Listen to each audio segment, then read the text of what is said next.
அஸ்ஸலாமு அலைக்கும். ஹாய், எல்லோரும் நல்லா இருக்கிறீங்களா? அன்றைக்கி உங்களுக்கு நான் என்ன வீடியோ போட போகிறேன்னா, இந்த வரைக்கும் பாருங்கள், பலாப்பழம். இந்த பலாப்பழம் வந்து நானே நட்டு வச்சேன். சின்னோண்டு கன்றுலேருந்து ஒரு விதையிலேருந்து நட்டு வச்சேன். அல்ஹம்துலில்லாஹ் இன்றைக்கி நல்லா ரொம்ப பழங்கள்லாம் முளைச்சி ரொம்ப இருக்குது, ரொம்ப பழம் இருக்குது. ஸோ எனக்கு ரொம்ப சந்தோஷமாக இருக்குது. அல்ஹம்துலில்லாஹ் நம்ம வச்ச மரம் நல்லா பதுஸ்ட்டு எவ்வளோ பழம் காய்ச்சிருக்கு பாருங்களேன். எவ்வளோ விதமான பழங்கள் இந்த இடத்துல வந்து இந்த இது நானும் முருங்கை மரம் நானும் வச்சேன். இது இப்போ வந்து கொஞ்சம் அல்ஹம்துலில்லாஹ் கொஞ்சம் நல்லா கொஞ்சம் பறக்கத்தான் வருது.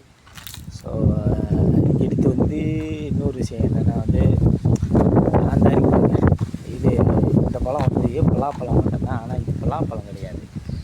சொல்ல போனால் இது வந்து செம்பட்டான்னு சொல்லுவாங்க. செம்பட்டா பழம் அதெல்லாம் இருக்கு பாருங்களேன்.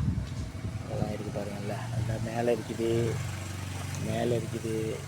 ரொம்ப ரொம்ப அல்ஹம்துலில்லாஹ் ரொம்ப நல்லா வந்திருக்கு பழங்கள்லாம். ஸோ உங்களுக்கு இன்னும் வீடியோ போடுறேன். ரெண்டாவது மலேசியாவில் உள்ளது எல்லோரும் மட்டும் போடாமல் கொஞ்சம் வித்தியாசமாக போடலாம்னு ஆசைப்பட்றேன். அவங்களுக்கு வந்து ஒரு மோட்டிவோடு போடுறேன். நானும் வேலை பார்த்து ஆக்சுவலி ஒரு க்ளீனராக தான் இந்த இடத்துக்கு வந்தது. இன்றைக்கி அல்ஹம்துலில்லாஹ் இந்த ஆஃபீஸ் எல்லாத்தையும் நான் தான் இப்போ இன்றைக்கி வந்து கண்ட்ரோல் பண்ணிகிட்ருக்கேன், இந்த பில்டிங் எல்லாத்தையும். ஸோ உங்களுக்கு என்னோடய வாழ்க்கை வரலையும் சேர்த்து நான் சொல்கிறேன் இந்த வீடியோவில். என்னை ஃபாலோ பண்ண மறந்துடாதீங்க. அஸ்ஸலாமு அலைக்கும்.